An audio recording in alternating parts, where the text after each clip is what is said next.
Nothing strikes fear into the heart of a musician like the alto clef.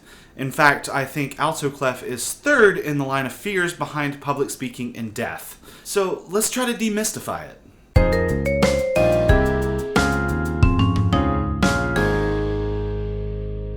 There are three types of clefs.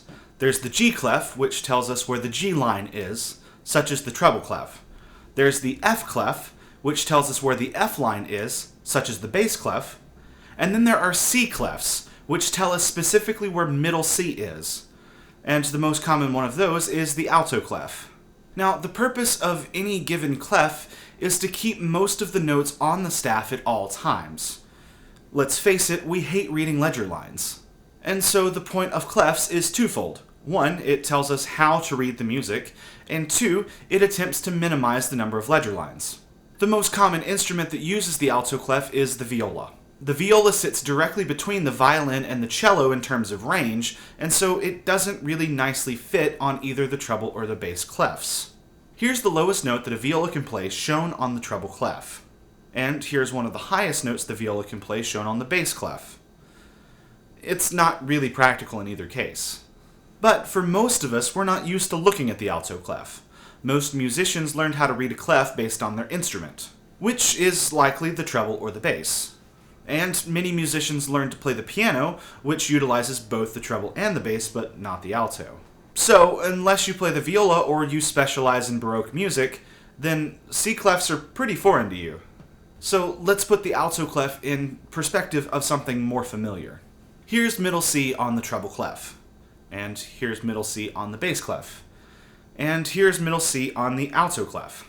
On the treble clef, middle C is one ledger line below the staff, and on the bass clef it's one ledger line above the staff. So we could shrink the distance between the two and extend that ledger line all the way across, and now we can place our alto clef in a way that makes sense spatially. Here's Mary Had a Little Lamb at the same place on every clef. See how it's just a little too low for treble clef, but just a little too high for bass clef? But it fits nicely on the staff with the alto clef. This is why music that's written in that range works best on the C clef. Now, in terms of using acronyms to help you remember the lines and spaces. So for the lines, it's furry animals can eat grass, and for the spaces, it's great big dogs fight. I particularly like that acronym because it's very similar to the acronym that I use for the lines of the bass clef, which is Great Big Dogs Fight Animals.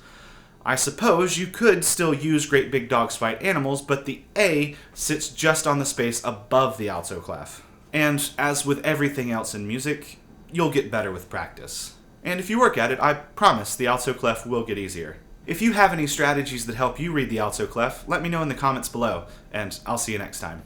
Thanks for watching this episode of 2 Minute Music Theory. If you enjoyed this video, please like, subscribe, and turn on notifications so you don't miss an episode. Also be sure to check out my other channel, Jesse Strickland Music, which is home to all of my compositions. And if you're the kind of person who uses social media, be sure to connect with me over there.